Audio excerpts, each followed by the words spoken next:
It was just past 3 o'clock in the morning on January 21, 2024, and the Grand Kartal Hotel in Kartalkaya stood quiet in the cold mountain darkness, its 12 stories filled with sleeping guests who had come to enjoy Turkey's popular ski season.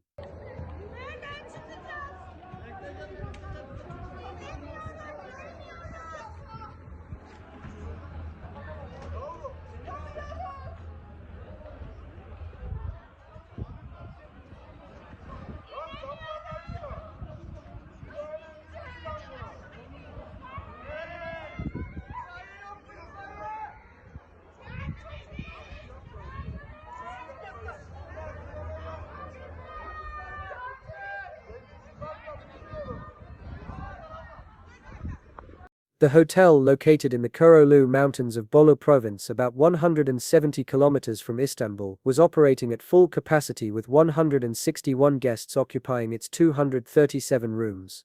Families with children, couples celebrating winter getaways, groups of friends who had traveled together for skiing, all slept peacefully in their rooms, exhausted from a day on the slopes and looking forward to another day of winter sports. Outside, temperatures hovered around -10 degrees Celsius, typical for late January in this mountainous region. Snow blanketed the area, creating the postcard-perfect winter landscape that drew thousands of visitors to Kartalkaya each season. Inside the heated hotel, guests slept in comfortable beds, trusting that they were safe, that the building met proper safety standards, that the management had taken appropriate precautions.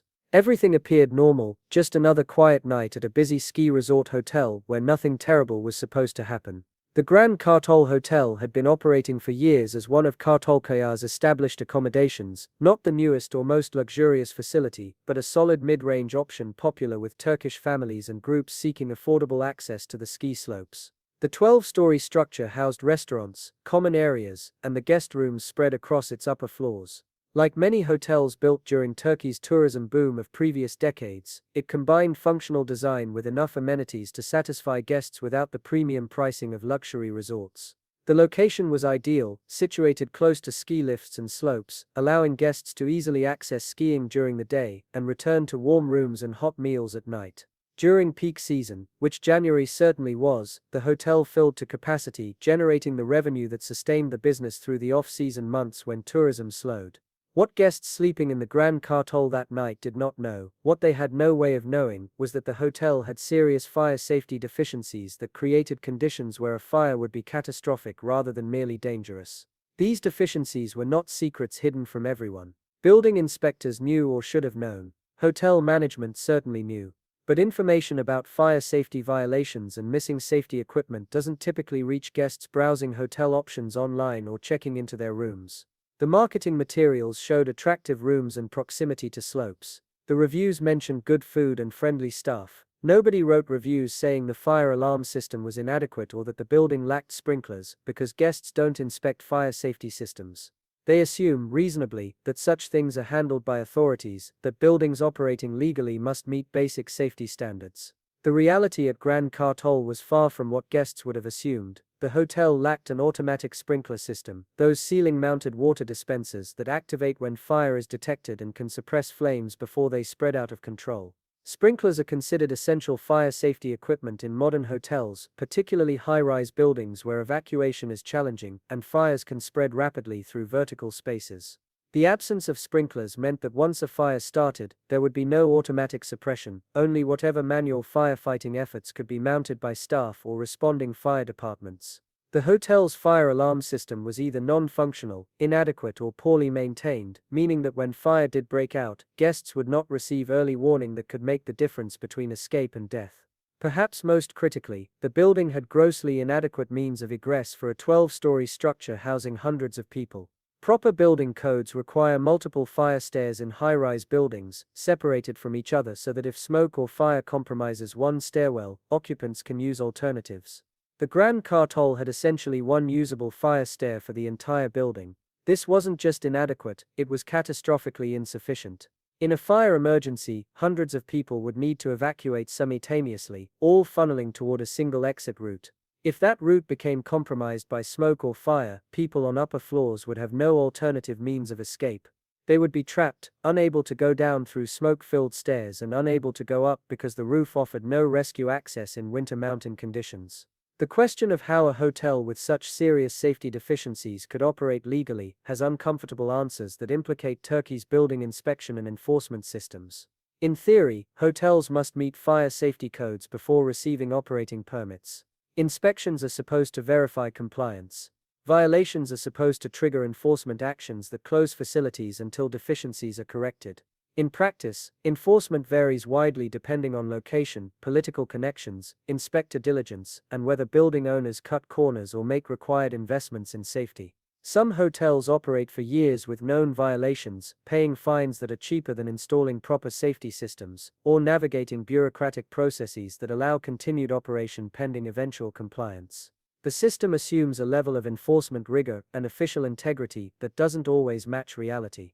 The Grand Kartal's management had made decisions, consciously or through negligence, that prioritized cost savings and operational convenience over guest safety. Installing sprinklers throughout a 12-story building is expensive, requiring extensive plumbing, pressure systems, and integration with alarm systems. It disrupts operations during installation and requires ongoing maintenance. For a mid-range hotel operating on modest profit margins, the cost might seem prohibitive, particularly if inspectors aren't rigorously enforcing the requirement. Similarly, maintaining multiple fire stairs requires dedicating significant floor space to non-revenue generating circulation rather than guest rooms. Each room converted to fire safety represents lost revenue every night. The economic incentives push toward minimizing safety investments, particularly when enforcement is lax and competitors are making similar compromises. The building's interior finishes and materials also contributed to fire danger, though the exact specifications would only be determined through post-fire investigation. Modern building codes restrict the use of highly flammable materials in interior construction, particularly in exit corridors and stairwells where fire spread must be minimized. Cheaper construction often uses materials that don't meet proper fire ratings, materials that ignite easily, burn rapidly, and produce toxic smoke. Wall coverings, ceiling tiles, insulation, furnishings, all can either resist fire spread or accelerate it depending on their composition. A hotel built or renovated without rigorous attention to fire safety codes likely used materials chosen for cost and aesthetics rather than fire performance. At 3:27 a.m. on January 21, something went catastrophically wrong in the hotel's restaurant area on one of the lower floors. The exact ignition source remains subject to investigation, with possibilities including electrical malfunction, kitchen equipment failure, or other causes common in restaurant fires. What matters is that somewhere in that restaurant space, materials ignited and began to burn.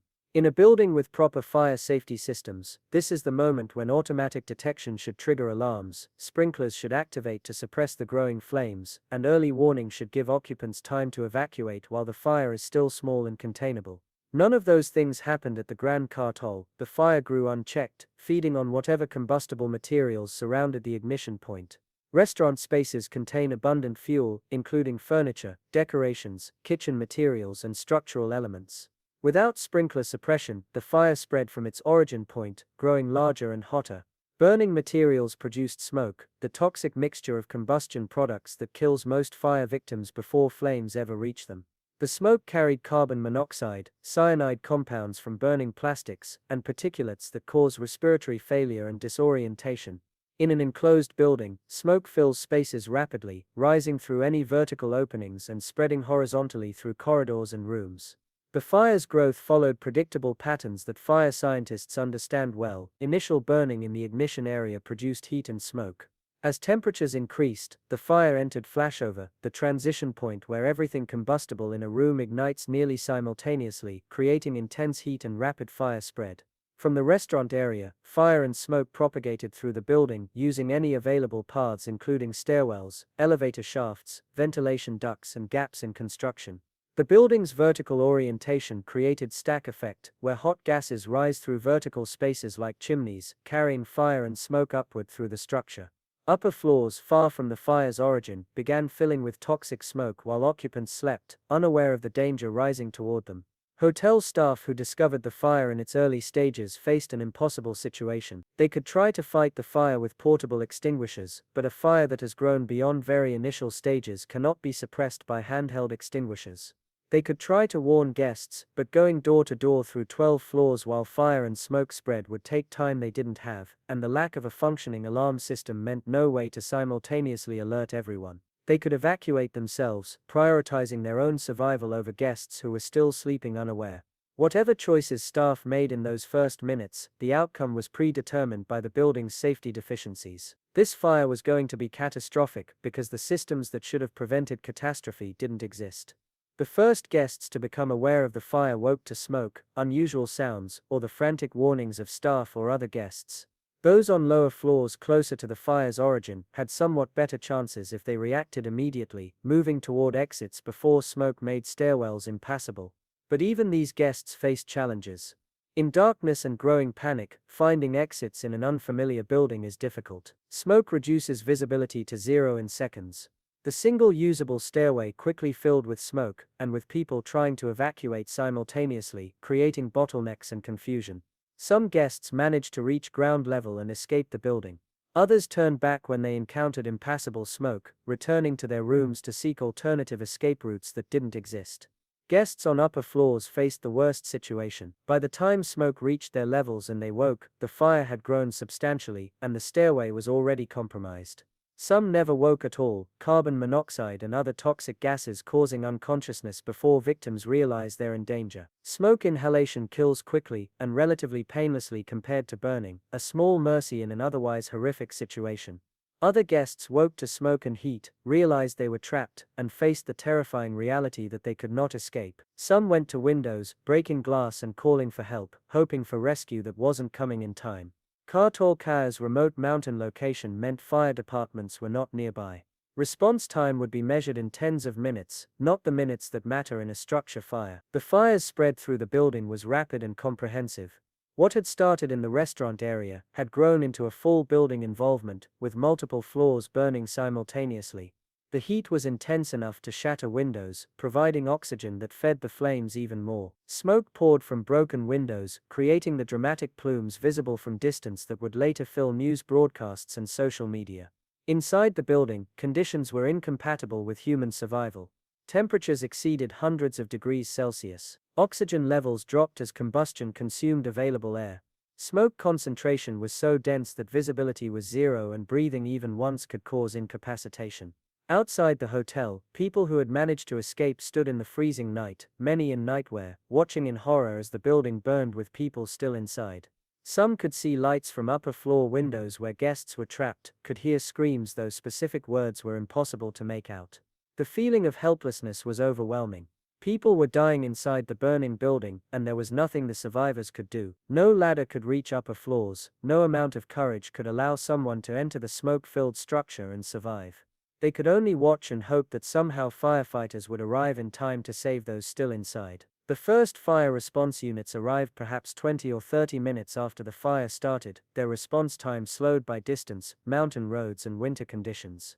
What they found was a disaster beyond their capacity to manage. The building was fully involved in fire across multiple floors. There was no possibility of interior firefighting operations given the extent of fire and smoke. Their focus shifted to preventing the fire from spreading to adjacent buildings, containing the disaster's scope rather than saving the burning building itself. Rescue operations were impossible under these conditions. Anyone still inside the Grand Kartal was either already dead from smoke inhalation or would be soon. The firefighters' presence at this point was about managing aftermath rather than saving lives. As dawn broke on January 21st, the scope of the catastrophe became visible. The Grand Kartal Hotel had been gutted by fire, much of the interior was destroyed. The facade showed massive fire damage with windows broken out and smoke staining visible across multiple floors. Bodies were inside, dozens of them, in various locations throughout the building where people had died from smoke inhalation or burns. The grim work of recovery would take days. Each floor had to be searched systematically once the structure cooled enough for entry. Bodies were photographed in place for investigation, then carefully removed. Some were found in guest rooms where victims had died in their beds from smoke inhalation before waking. Others were found in hallways or stairwells where they had attempted to escape but were overcome. Some were found at windows where they had desperately sought air and rescue. The death toll mounted through the day as recovery operations continued. By the time all victims were accounted for, 76 people had died in the fire, making it one of Turkey's deadliest hotel fires in modern history, and one of the worst building fires globally in recent years. The victims included families with children, elderly couples, young people on vacation, spanning ages from children to seniors. Some families died together, entire groups wiped out in one terrible event. The 51 injured were those who had escaped but suffered smoke inhalation, burns or injuries from emergency evacuation, including falls or jumps from lower floors.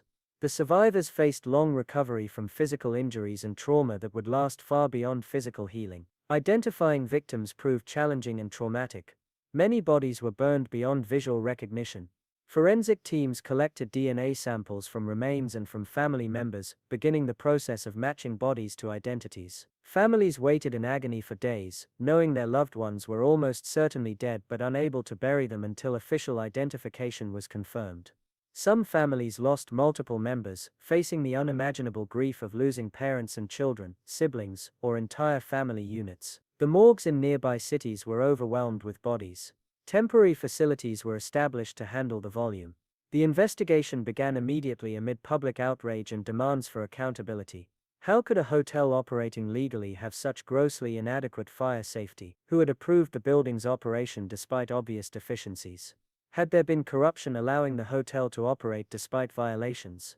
Multiple agencies became involved, including police, criminal investigators, fire marshals, building inspectors and prosecutors. The hotel owner was detained immediately, along with managers and potentially some municipal officials who had responsibility for building safety oversight. The investigation would eventually examine years of inspection records, permit applications, building modifications, and the chain of decisions that had allowed this death trap to operate. Early findings confirmed what fire safety experts suspected from examining the burned building. No automatic sprinkler system existed, a violation of codes applicable to high-rise hotels. The fire alarm system was either absent, non-functional, or inadequate, preventing early warning that could have saved lives. The building had grossly insufficient means of egress for its height and capacity. Fire doors and smoke barriers that should have compartmentalized the building and slowed fire spread were either missing or poorly maintained. Building materials in corridors and rooms did not meet proper fire ratings, allowing rapid flame spread and toxic smoke production.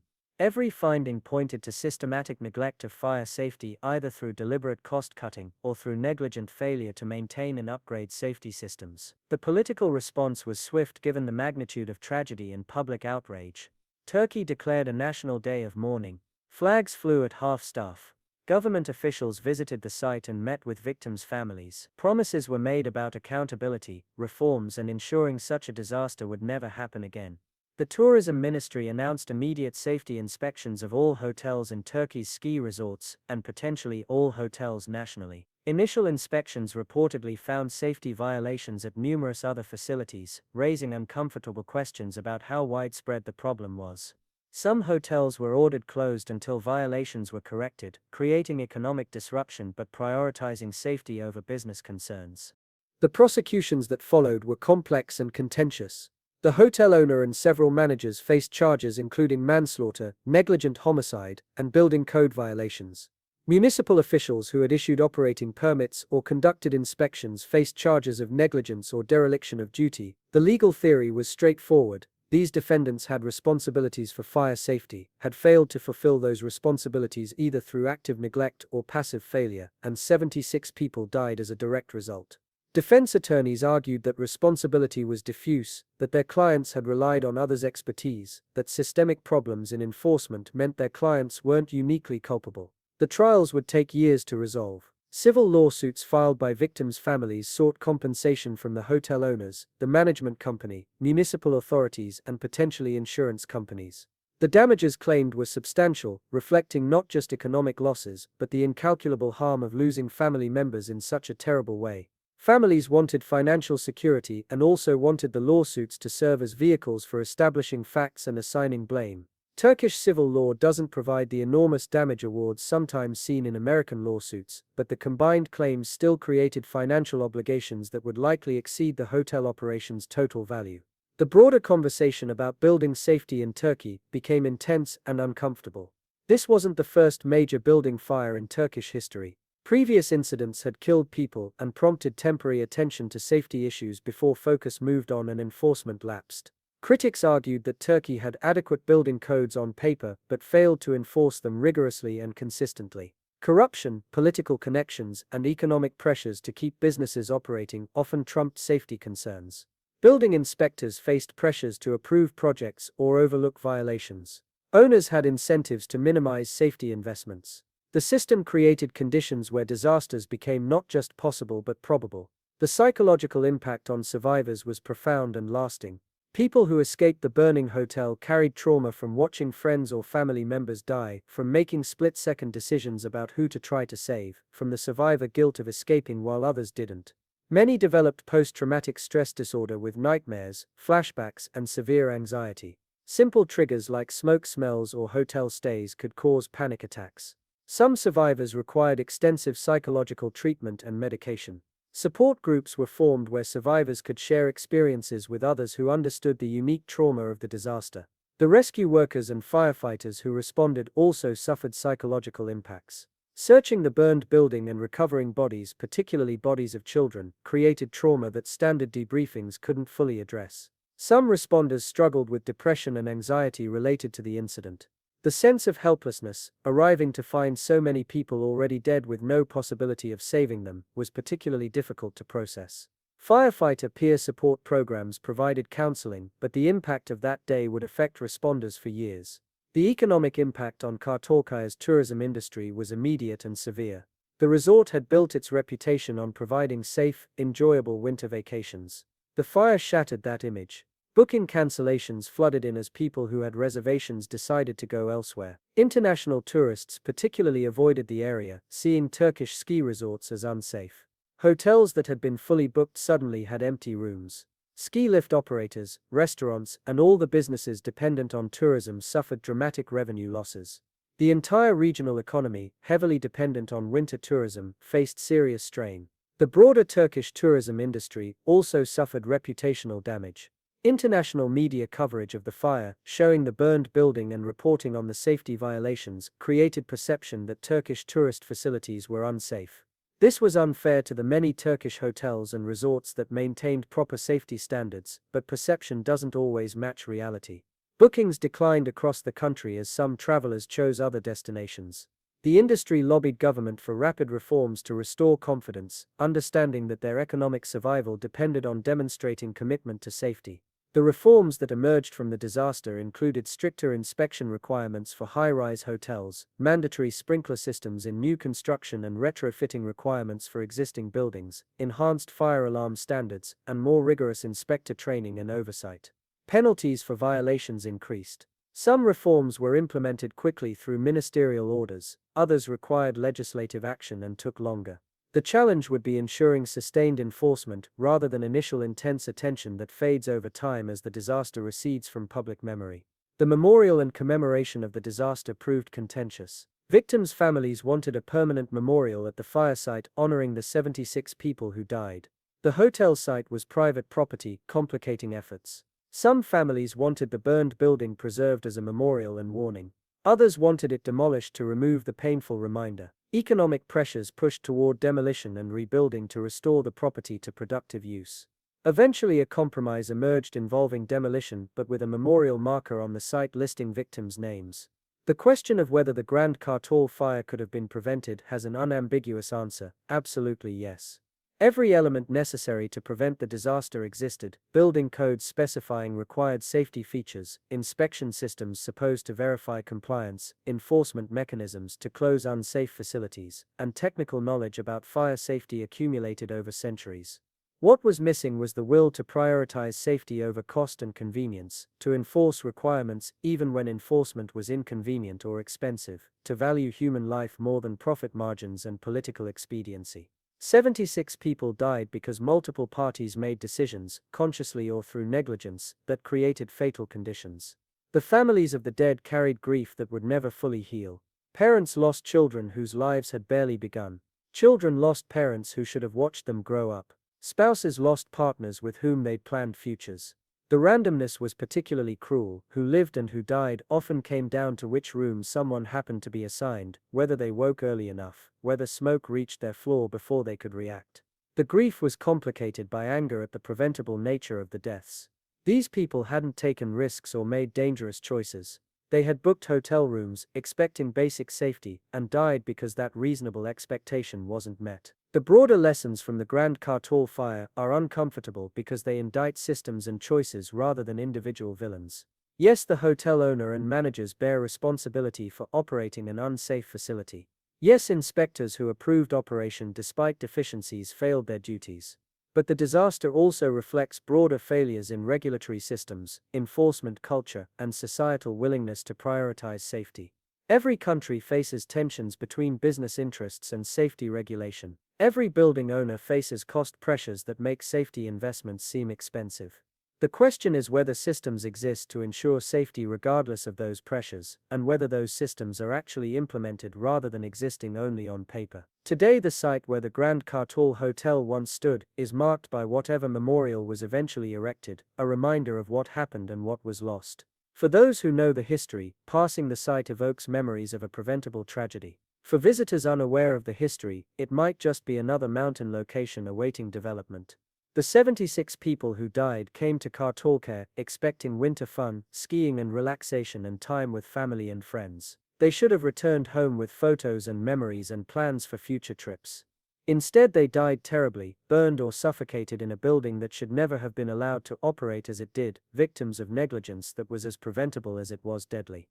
Their deaths prompted reforms, investigations, and promises of change. Whether those changes persist or fade as memory of the disaster recedes will determine whether their deaths served any purpose beyond adding to the statistics of preventable disasters that continue occurring when safety is sacrificed to other priorities.